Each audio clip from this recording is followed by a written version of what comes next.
Isla de Pinos Arete, prendido al sur de La Habana, galeón de la flota hispana, ya no andas al garete, no te dispara el mosquete de soldadesca española, ni eres la hermanita sola de Cuba que casi pierde su mejor moneda verde en el cofre de una ola. Su mejor moneda verde en el cofre de una ola.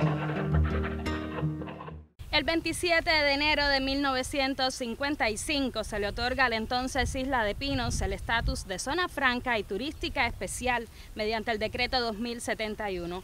Surgen entonces varios proyectos para crear repartos turísticos y otras instalaciones.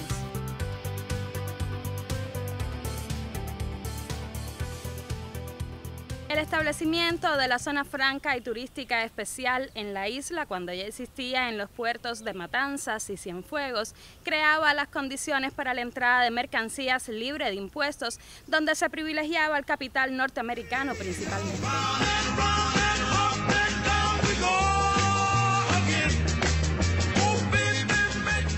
De sus luces y sus sombras, de lo que realmente dejó la zona franca en la isla, estaremos hablando en la emisión de hoy. Si le interesa el tema, quédese con nosotros.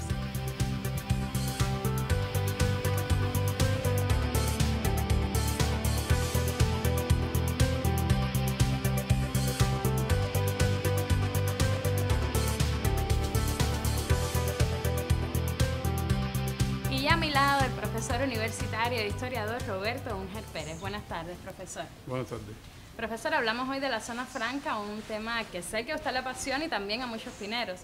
Sí, realmente es un tema que nos conecta no solamente con una realidad económica, sino con la mística que siempre está sobrevolando con esta isla, que está muy relacionada con el turismo, con los valores que apuntan a una identidad particular de nuestro entorno isleño y que a veces queremos compartirlo con todo el que llega a nuestro territorio y pensamos la posibilidad de que llegue más gente a este lugar para poder compartir tantas historias y tantas posibilidades de desarrollo. Están muy vinculadas precisamente con la zona franca, aunque hay una narrativa también de corte político que es importante tener en cuenta, pero sobre todo como un elemento, digamos, como un mecanismo o un instrumento del mecanismo económico, es un elemento importantísimo a tener en cuenta.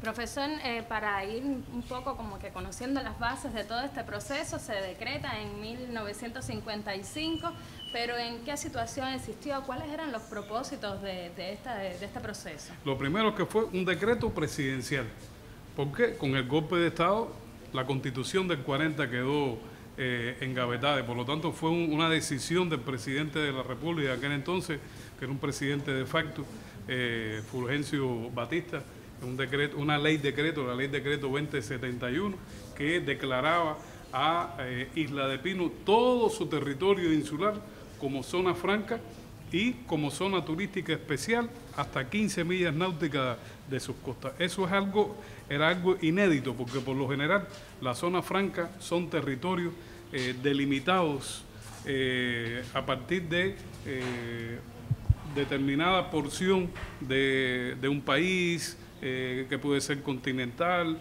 o insular. Pero aquí el carácter especial está dado precisamente eso, que abarcaba a todo el territorio insular y declaraba libre de sección, o sea, de impuestos cualquier tipo de emprendimiento, cualquier tipo de inversiones y muchas ventajas para comercializar. Por lo general fue una zona franca que se diseñó en función de 3 operaciones básicas, ¿no? Una operación importadora-exportadora, una operación inmobiliaria y otra operación que tenía que ver con la exportación de ganado en pie, una exportación libre de ganado y particularmente el desarrollo de la zona turística especial.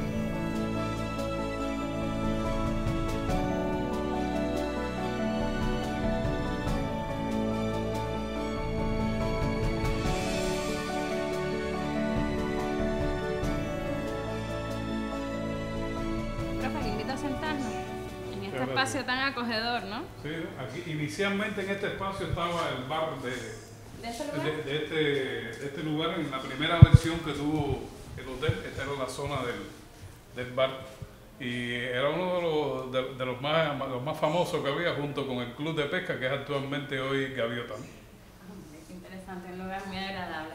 Profe, volviendo a la zona franca y lo que usted nos explicaba de sus establecimientos en varias zonas de Cuba, ¿pudiéramos hacer un paralelismo entonces entre la zona franca de la isla y el canal Vía Cuba? Sí, la historia de la zona franca en Cuba es una de las evidencias de que los Estados Unidos eran nuestra metrópoli económica también para este tipo de operación, porque precisamente la primera ley de zona franca que se aprueba en Estados Unidos es en el año 1934. Sin embargo, no fue una ley que influyó mucho en el uso de la zona franca como un instrumento del mecanismo económico capitalista que le permitiera un vínculo con la economía interna norteamericana. No fue hasta la actualización que se le hizo a esta zona franca en el año 1950, fíjate, después que termina la Segunda Guerra Mundial, en que realmente la zona franca en Estados Unidos comienzan a tener un repunte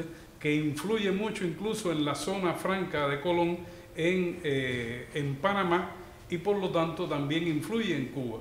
Y esa influencia en Cuba va a estar relacionada precisamente con ya el crecimiento de la zona franca que había en el puerto de Matanza a la zona franca en Cienfuegos, y particularmente la zona franca en Isla de Pino en el año 1955, y el parque industrial que comienza a fomentarse en el Mariel.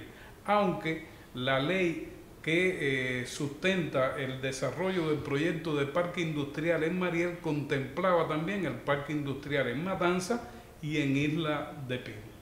Y como usted puede apreciar, hay una gran intención geopolítica en este sentido. Por eso el canal Vía Cuba es como una vía expedita entre el norte de Cuba, con salida directa a la Florida, hasta Isla de Pino, con una relación muy estrecha con el acceso al canal de Panamá. O sea, es toda una concepción geopolítica. Es una época también en que el pensamiento económico de la época, disculpe la reiteración, está asignado por los grandes proyectos económicos. O sea, la idea era el crecimiento económico, no como hablamos ahora de desarrollo sostenible. La idea era crecer económicamente, y eso significaba el desarrollo de grandes proyectos económicos. Ya se habían secado todos los grandes lagos y sobre todo la zona cenagosa de la Florida, y había comenzado a cambiar la Florida agraria hacia una Florida para desarrollar el turismo y lo que ellos llamaban las nuevas ciudades turísticas. Y en esa misma filosofía del gran crecimiento, de los grandes saltos económicos, como lo hizo Mao Zedong en esa misma época en China, como lo hicieron los rusos, que ya estaban aspirando a construir el comunismo, también en el entorno económico capitalista se desarrollaron grandes proyectos. Y el gran proyecto que se concretó en Cuba fue este del canal Vía Cuba, que era conectar la Florida con el canal de Panamá, atravesando precisamente por la provincia de Matanza y teniendo como puntos de apoyo económico Cienfuegos, el puerto de Matanza e Isla de Pino. Era un gran proyecto, y es por eso entonces que en los mismos proyectos de la isla encontramos entonces secar también el río de los Indios, para aprovechar los manantiales surgentes al estilo de lo que se hizo en la Florida con los Everglades, y lo que se pretendía hacer con la ciénaga de Zapata,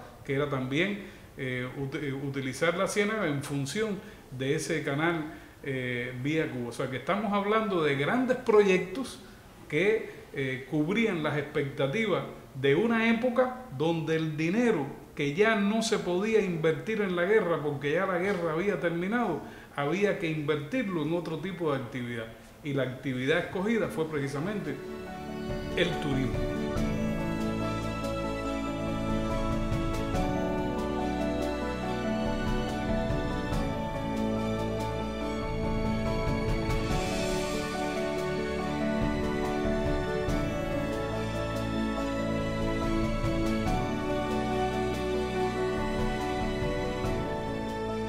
Entonces aquí está la relación entre el canal vía Cuba, que finalmente no se materializó.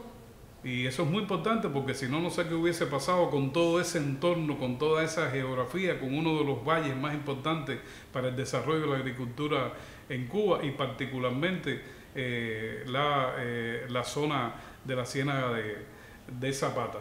Felizmente ese proyecto no se desarrolló, pero todo parece indicar, y es una hipótesis de trabajo que tengo yo en las investigaciones que estoy realizando, y es que entonces las operaciones, o una parte de las operaciones que Batista quería desarrollar en este canal vía Cuba, entonces son trasladadas para Isla de Pino. Y es por eso que la zona franca de Isla de Pino no se limita solamente a la ciudad de Nueva Gerona, o una parte de la ciudad de Nueva Gerona, que es la práctica internacional, incluso en Panamá, o en Guatemala, o otros países del área nuestro, sino que incluyó a todo el territorio de Isla de Pino. O sea, la mayor cantidad de territorio, ponerlo en función de una gran operación inmobiliaria, la compra-venta de terreno, de una gran operación de importación y exportación de mercancía, de una gran operación turística y también de la exportación